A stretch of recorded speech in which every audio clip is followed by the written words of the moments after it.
আসামি যে 3 জনে ধরা হয়েছে এবং এইটা মোবাইলটা অলরেডি উদ্ধার করা হয়েছে।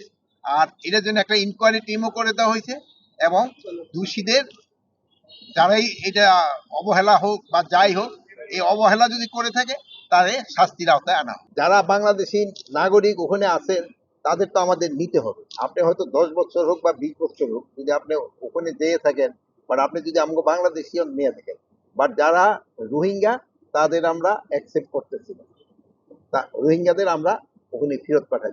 তারপরে আমরা তাদের বলতেছি যদি আমাদের এরকম কোনো বাংলাদেশি নাগরিকও থাকে ওখানে, ওটা একটা নিয়ম আছে, একটা প্রপার চ্যানেলে পাঠানো, ওই চ্যানেলে পাঠাবেন। আমরাও কিন্তু ওদেরও যারা এই আসতেছে ইন্ডিয়া, আমরাও কিন্তু প্রপার চ্যানেলে পাঠাই। বাট ওরা, আপনি সত্যি কথা বলছেন, ওরা চ্যানেলে পাঠায় জঙ্গলে, নদীর পাড়ে এইসব জায়গায় ফেলাতে, এটা কোনো অবস্থায় গ্রহণযোগ্য না।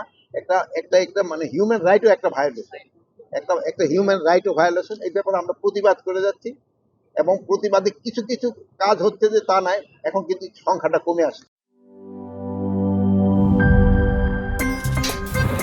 আমার একটা স্মার্ট সিদ্ধান্তে 25% গ্যাসের খরচ কমেছে। ভাবছেন কিভাবে? সাধারণ গ্যাস স্টোভ বদলে আমি এনেছি আরএফএল গ্যাস স্টোভ। এর সাইন্টিফিক নজল ও ব্রাস বার্নার ক্যাপ সমানভাবে তাপ ছড়িয়ে রান্না করে দ্রুত। তাই গ্যাসও বাঁচায় 25%, টাকাও বাঁচে 25%। আরএফএল গ্যাস স্টোভ, নিরাপদ ও গ্যাস সাশ্রয়ী।